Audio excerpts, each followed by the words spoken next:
So if you want to just take it to the channel and we'll do a long pro of the channel, get some elevations. So we're going upstream. You dream about being able to be part of projects like this. Sun Creek was flowing right through here.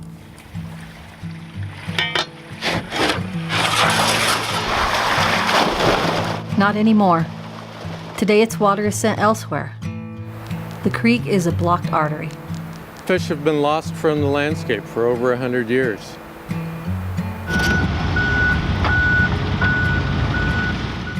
This is the story of how a backhoe in a cattle pasture may change a region nearly 3 times the size of Connecticut. Right here. That'll do. Come here, Cinco. Come on. I think it'll be an unbelievable achievement. When you see a bull trout come up that stream will be exciting. There's times that I'll ride across this ranch and wonder what it's going to look like. Wonder what Sun Creek will eventually end up.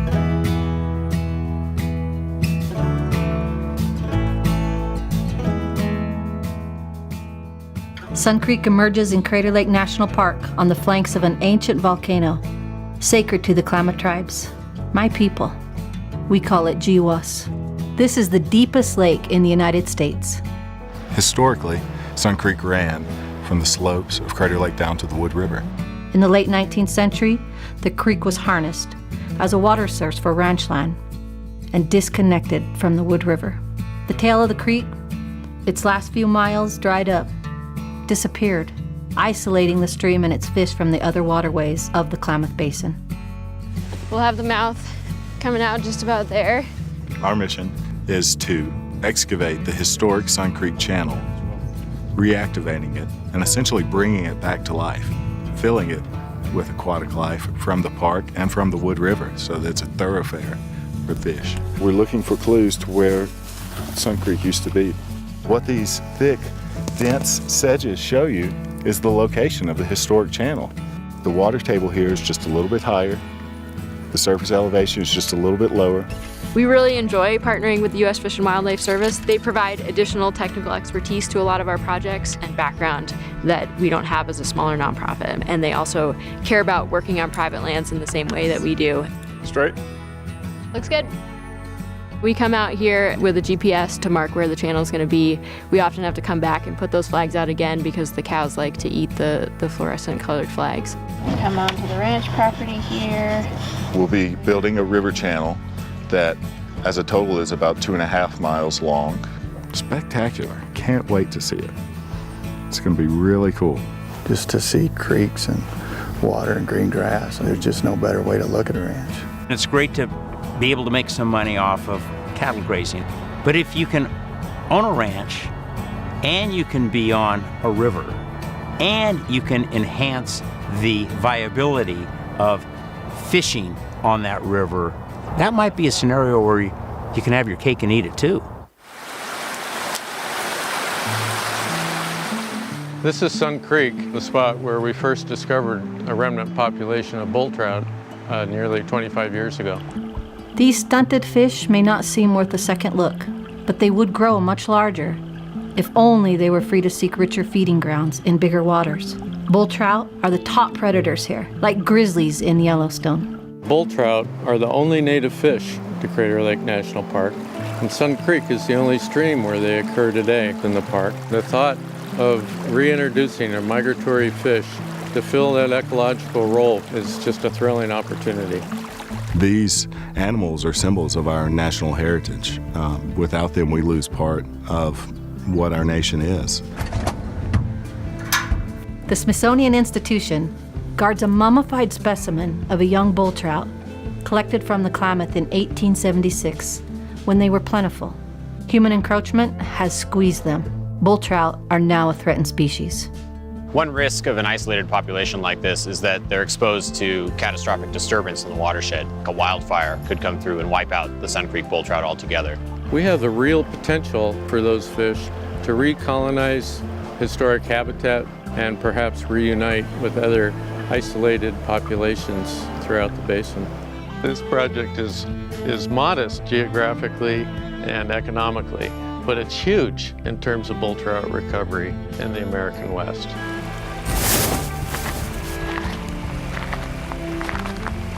We start at the downstream end and actually crawl up and swim up the entire stream and count every fish that we see.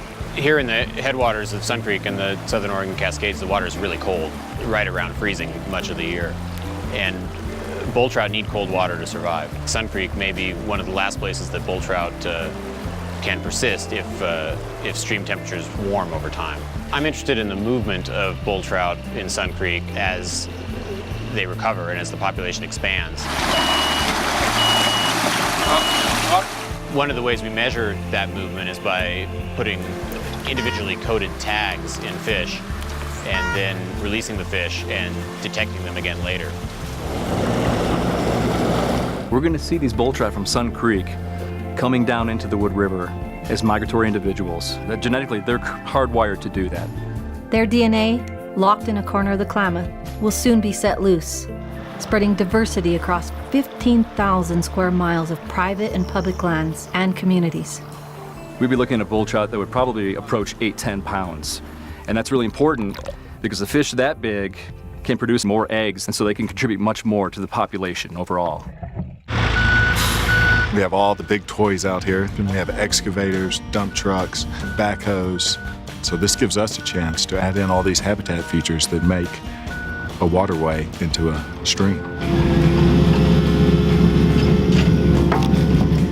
So this large wood that we're putting into the creek, it provides places for bugs to live, places for fish to hide, really just creating a dynamic environment.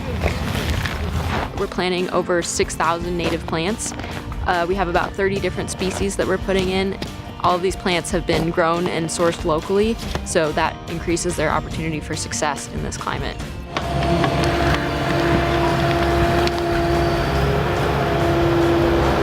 A few last swipes of an excavator, and water surges, reclaiming its ancestral path. If you look at this project as a 2.5-decade orchestrated composition with many fine players, what you're witnessing now is the final crescendo. Here it is. This is it. Sun Creek.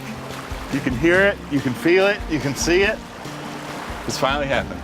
I think the potential for immediate rejuvenation is just incredible down here. The bounce back we'll see from this ecosystem will be vigorous and quick. Every person that I've met from every agency, it's become their passion to make this happen. It's far more than a job, and that's why it's going to succeed. Passion, patience, persistence, and maybe a dash of tenacity.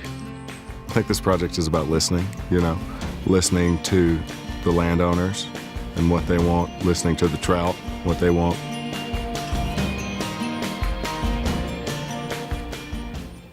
Come down to my ranch on Sun Creek and see what cooperation can do. I would do it again in a heartbeat.